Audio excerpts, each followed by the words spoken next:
അതേസമയം ലോക്സഭാ പ്രതിപക്ഷ നേതാവ് രാഹുൽ ഗാന്ധിയുടെ ആരോപണങ്ങൾ തള്ളി തെരഞ്ഞെടുപ്പ് കമ്മീഷൻ.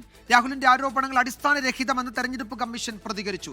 രാഹുൽ ഗാന്ധി പരാമർശിച്ച കേസിൽ തെരഞ്ഞെടുപ്പ് കമ്മീഷൻ തന്നെയാണ് FIR ഫയൽ ചെയ്തത്.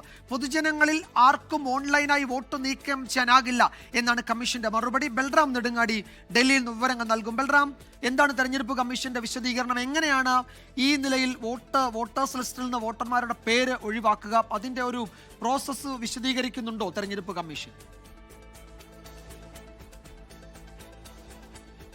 വിജയകുമാർ, രാഹുൽ ഗാന്ധി ഈ ആരോപണം ഉന്നയിച്ച് മിനിറ്റുകൾക്കകമാണ് മുഖ്യ തെരഞ്ഞെടുപ്പ് കമ്മീഷണറുടെക്കെതിരായ ആരോപണങ്ങളിൽ തെരഞ്ഞെടുപ്പ് കമ്മീഷൻ വിശദീകരണം നൽകുന്നത്. രാഹുലിന്റെ ആരോപണം അത് അടിസ്ഥാനരഹിതമാണ് എന്നും തെറ്റാണ് എന്നുമാണ് തെരഞ്ഞെടുപ്പ് കമ്മീഷൻ വൃത്തങ്ങൾ ഇതിനോട് പ്രതികരിക്കുന്നത്.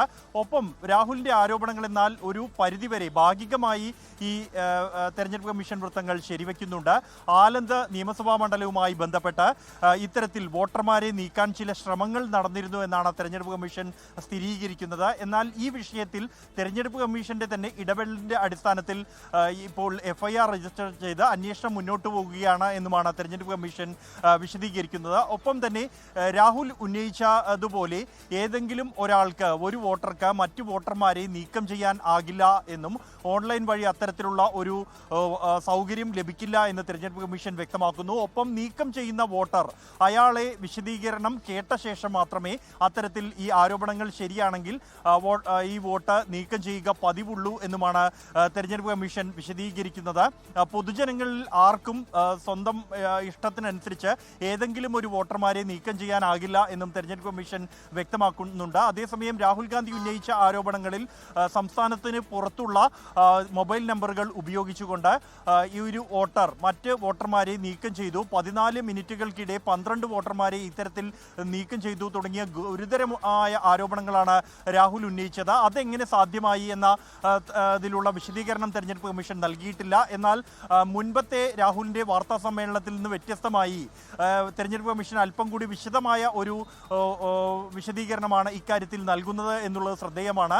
ആദ്യഘട്ടത്തിൽ രാഹുൽ ഗാന്ധിയുടെ ബോംബ് പൊട്ടിച്ച ഘട്ടത്തിൽ ഇത് അടിസ്ഥാനരഹിതമെന്ന ഒറ്റ വാക്കിലുള്ള പ്രതികരണമായിരുന്നു തെരഞ്ഞെടുപ്പ് കമ്മീഷനിൽ നിന്നും ദിവസങ്ങളോളം ഉണ്ടായത്. പിന്നീട് ഇത് രാജ്യവ്യാപകമായി പ്രതിഷേധമുയർന്ന ഘട്ടത്തിലാണ് വിശദമായ വാർത്താ സമ്മേളനം വിളിച്ച തെരഞ്ഞെടുപ്പ് കമ്മീഷൻ ഇക്കാര്യങ്ങളിൽ വിശദീകരണം നൽകിയത്. എങ്കിൽ ഈ ഒരു ഘട്ടത്തിൽ ഒരു വിശദീകരണം എന്നുള്ളത് ഭാഗികമായി അത് ശരിവെക്കുകയും എന്നാൽ ഈ ആരോപണങ്ങൾ അടിസ്ഥാനരഹിതമാണ് എന്ന് വ്യക്തമാക്കുകയും ഒപ്പം രാഹുൽ ഉന്നയിച്ച വിഷയം ആലന്തിലെ വിഷയത്തിൽ തെരഞ്ഞെടുപ്പ് കമ്മീഷൻ തന്നെ FIR രജിസ്റ്റർ ചെയ്ത് മുന്നോട്ട് പോവുകയാണെന്ന് അറിയിക്കുകയും ചെയ്തിരിക്കുന്നു. എന്നാൽ തെരഞ്ഞെടുപ്പ് കമ്മീഷന്റെ വാർത്താ സമ്മേളനം എന്തെങ്കിലും അവർ അറേഞ്ച് ചെയ്യുന്നുണ്ടോ? അല്ലെങ്കിൽ ഔദ്യോഗികമായി വാർത്താക്കുറിപ്പോ അതല്ലെങ്കിൽ തെരഞ്ഞെടുപ്പ് കമ്മീഷന്റെ സമൂഹ മാധ്യമ അക്കൗണ്ടുകളിലൂടെ മറുപടിയോ അങ്ങനെ എന്തെങ്കിലും വന്നിട്ടുണ്ടോ ഇപ്പോൾ? വിജയകുമാർ, നിലവിൽ ഇപ്പോൾ തെരഞ്ഞെടുപ്പ് കമ്മീഷന്റെ ഭാഗത്തു നിന്നും ഔപചാരിക സ്വഭാവത്തിലുള്ള യാതൊരു പ്രതികരണവും വന്നിട്ടില്ല. തെരഞ്ഞെടുപ്പ് കമ്മീഷനുമായി ബന്ധപ്പെട്ട കേന്ദ്രങ്ങൾ, സോഴ്സസ് ആണ് ഇക്കാര്യത്തോട് പ്രതികരിച്ചിരിക്കുന്നത്. അതാണ് തെരഞ്ഞെടുപ്പ് കമ്മീഷന്റെ വിശദീകരണമെന്നും ഇത് നിങ്ങൾക്ക് നൽകാം, തെരഞ്ഞെടുപ്പ് കമ്മീഷന്റെ വിശദീകരണമായി നൽകാം എന്നുമുള്ള അറിയിപ്പാണ് വന്നിരിക്കുന്നത്. അതിനപ്പുറത്തേക്ക് ഔപചാരിക സ്വഭാവമുള്ള ഒരു വിശദീകരണം ഇതുവരെയും ലഭ്യമായിട്ടില്ല. വാർത്താ സമ്മേളനം വിളിച്ച് ഇക്കാര്യങ്ങളിൽ വിശദീകരണം നൽകേണ്ടതുണ്ടോ എന്ന കാര്യം തെരഞ്ഞെടുപ്പ് കമ്മീഷൻ ആലോചിച്ചു വരികയാണ് എന്നും അക്കാര്യത്തിൽ തീരുമാനം ഉടൻ ഉണ്ടാകുമെന്നുമാണ് നമുക്ക് ലഭ്യമാകുന്ന വിവരം. എന്തായാലും ഈ തെരഞ്ഞെടുപ്പ് കമ്മീഷൻ ഇക്കാര്യത്തിൽ ഒരു വാർത്താ സമ്മേളനം വിളിച്ച് വിശദീകരിക്കാനുള്ള സാധ്യതയും നിലവിലെ സാഹചര്യത്തിൽ തള്ളിക്കളയാനാകില്ല.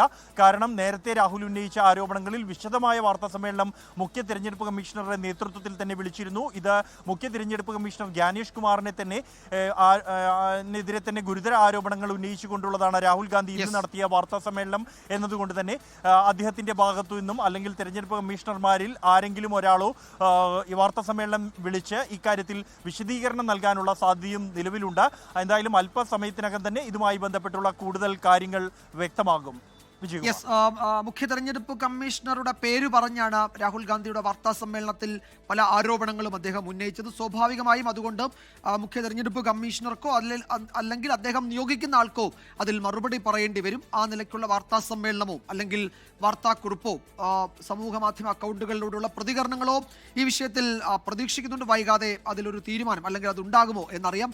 ഏറ്റവും പുതിയ വിവരങ്ങളാണ് ബൽറാം നെടുങ്ങാടി ഡൽഹിയിൽ നിന്ന് നൽകിയത്. ലോകത്തെവിടെയായാലും ഏത് സമയത്തും 24 വാർത്തകളും ഓഗ്മെന്റഡ് റിയാലിറ്റി പാക്കേജുകളും എക്സ്പ്ലെയിനറുകളും വിശദമായി കാണാൻ ഞങ്ങളുടെ യൂട്യൂബ് ചാനൽ നിങ്ങൾക്ക് സബ്സ്ക്രൈബ് ചെയ്യാം.